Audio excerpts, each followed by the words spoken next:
Good evening. Good evening. My name is Odie Hawkins, and once again, I'm here to read uh, columns from the African Times newspaper, a paper I wrote columns for back in the 1996, 1997. I always have to look at this and think like it was another age, another time. It was. The reason I'm reading these columns, which I may have explained before, has to do with the fact that we want to see what kind of parallel developments have happened since the columns were written and how they have application to today.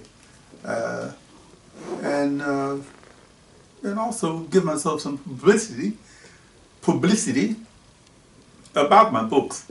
A number of people have asked, well, look, you're reading excerpts from a novel, from columns that you wrote back in 1996, 97. Don't you write books? Haven't you written some books? And I have to answer, yes, I have written some books. I think it's either 38 or 42. I can't really remember. I think it's 32, 38. It's 36. 36. Okay, but Producer there's... Zola Salena-Hawkins speaking off to the side. Yes. Okay, there are about 7 unpublished works. 7, okay. Mm-hmm. Well, show you. I don't know quite what I'm doing. In any case, the books, one definite place, aside from Amazon.com, one definite place in Long Beach is the Shades of Africa shop. It's located at 1001, that is 1001 East 4th Street in Long Beach. The phone number there is 562-436-2210. The owner's name is Renee Quarles. She's a very congenial lady.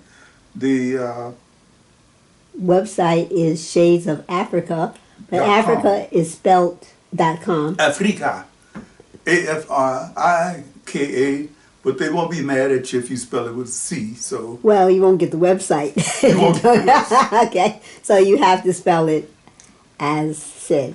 Afrika.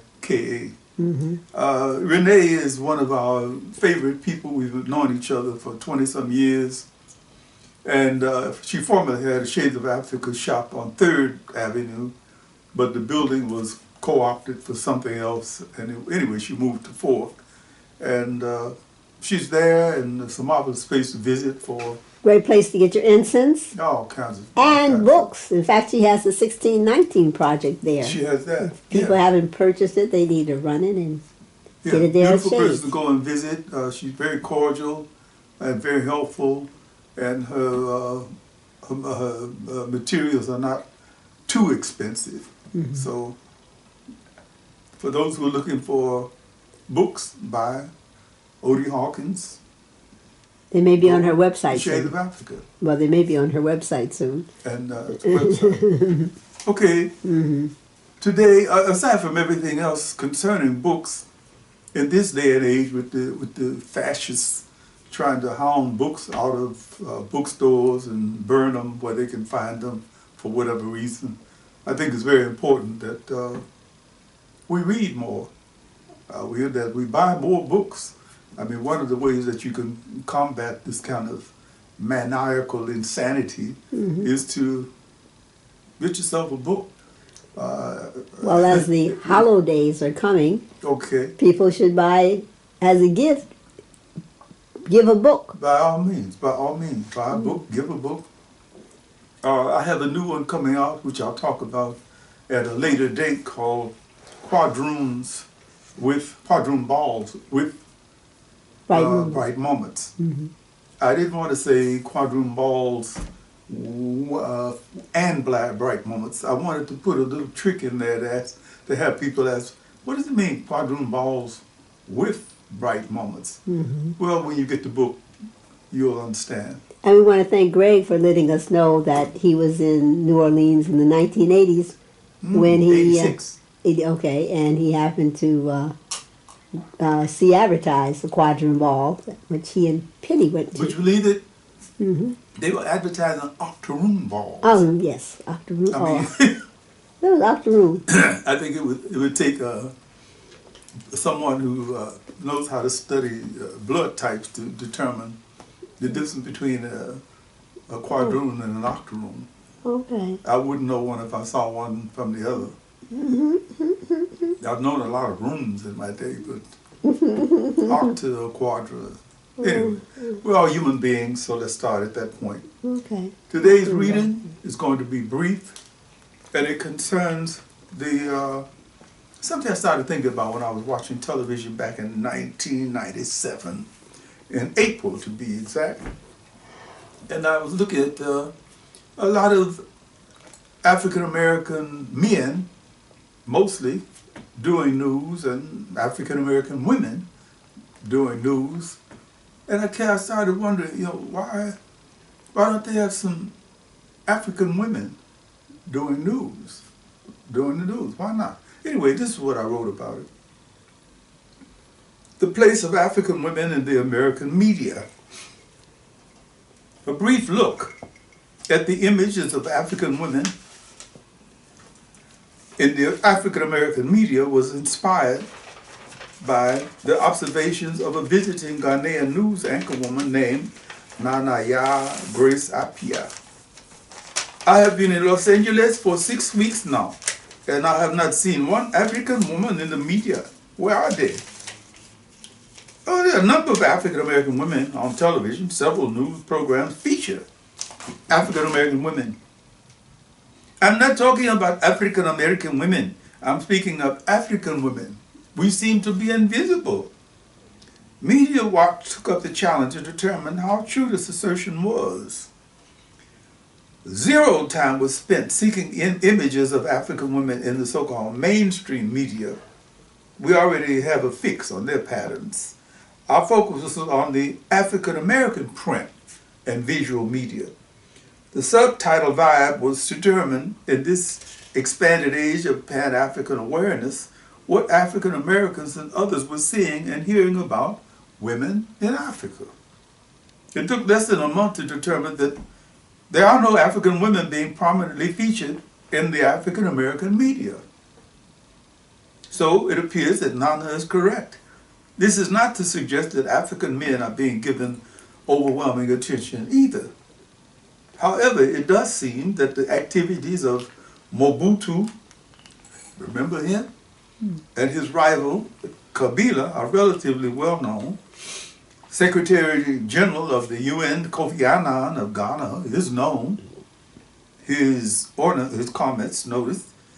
President Rawlings of Ghana is quoted, but not his wife, Nana Konadu Ajiman Rawlings. And of course, President Nelson Mandela is given his props. Winnie Mandela, who was once ionized in the African American media, is given much less attention since her divorce from Nelson Mandela. It would appear that male chauvinism operates at a peak level in the African American media. Even when Zairean refugees are being interviewed, it is invariably male opinions that prevail. In effect, African women, as perceived by the African American media, are practically invisible. There should be no doubt in anyone's mind that African women are playing extremely important roles in Africa's struggle against neocolonialism to create those conditions that will offer their children a better world in which to live. As we all know, they have been making that effort since the days of Cleopatra and Queen Njinga. Clearly, in the interest of receiving a more well-rounded perspective on events in Africa, the ideas, attitudes, and viewpoints of the women of Africa should be given wider coverage. No doubt about it, in my mind. And that's all I have to say about that at this time. Fantastic. I enjoyed that. Very interesting piece. And here we are at 2013. What am I talking about? Where am I? 2023. Right. And there are still very few African women in mainstream African American media. I'm not talking about MSNBC or Fox News, which you wouldn't find anybody, but in African American programs. But is it the case with African American films or movies about slavery or the civil rights, they have actors playing African Americans that happen to be African. Okay, Lupita Nyong'o is a good opportunity, is a good chance. In 12 Years a Slave, she plays. Okay, and then several other instances you can think of women, but also African male actors too. I mean, who's the guy who played Selma, King and Selma? I've heard, through the grapevine that a number of African American actors were somewhat miffed about that. I don't know how far to go. It doesn't mean that we're at war with each other, or anything, but they were a bit miffed about that. With good reason. Well, then you had Sidney Poitier playing Nelson Mandela. Oh. So what do you think about that? I don't know. Things get a little bit messed up there. Right.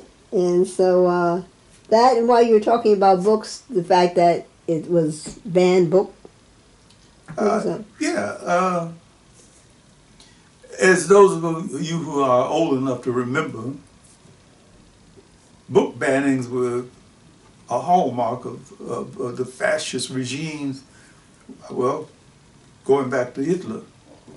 And the one thing you'd like to do... Do tell the history, correct. Well, going back to then, yes. I'm sure that they banned books before Hitler, but he was one of the people who made book bannings notorious. In this day and age, we have people, who is that? David Oyelowo. Oyewolo? Yeah. He played... I believe he's Nigerian, huh? Okay, yeah. So he played King and Salma. He did a beautiful job, You learned to wear the hat.